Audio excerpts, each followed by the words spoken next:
But at the same time, the party is now running 66 candidates in the local elections, plus a candidate in each of the European constituency, plus a candidate in the Limerick mayoral race. So it's got a full menu of candidates. The big question is, how many councillors will the party have once the dust has settled on Saturday and Sunday?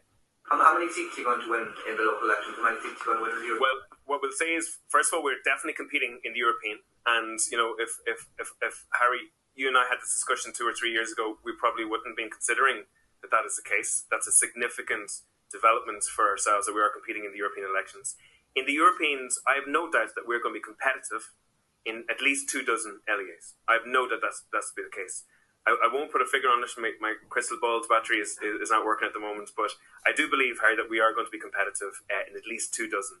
And the reason I say this as well, Jack, let me ask you about Aontú. I mean, they've been around this. They'll be coming up to their second general election when that happens, whenever it is that happens. So they've been around for a while. The political landscape has sort of changed around them, particularly on some of these issues like migration, which Harry mentioned there. Are Aontú a party of the left or of the right, or are they something different? Something different, I would say. They're probably, I would say, and I don't mean this as a derogatory term, but I think Patter is kind of the Dáil's most natural populist, in that he catches that falling knife better than anyone else in there, and kind of articulates and identifies issues that can be kind of quickly soundbited, and he does quite well off the back of it. And what Harry's describing there is a good example of it. They are approaching their second general election. They're also approaching their second local and European election, right? So I think they had 3 seats after the last election. From what Patter is sketching out there, I think he said he'd be competitive in 24, 24.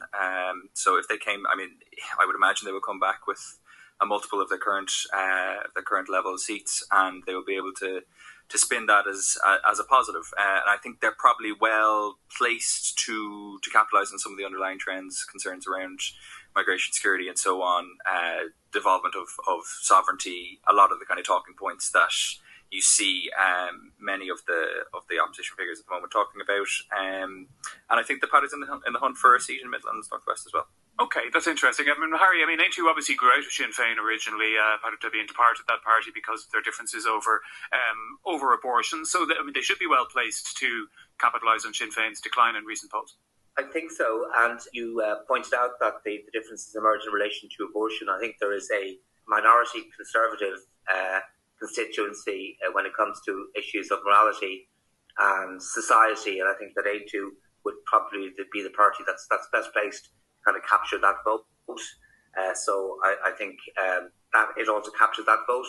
There's also a kind of a residual kind of old-fashioned Republican vote that never saw itself comfortable with Sinn Féin that it captures, and then more recently it has certainly been one of the parties that has led the debate or been at the forefront of the debate in relation to migration, and it has pursued what it describes as a common sense policy, but one that kind of can be translated as a harder line than that of the government with, for example, they want to create a border agency with thousands of people working there. They want to have a border down the Irish Sea. They want to have places where people will be processed in ferry ports and airports in the north as well as in the south.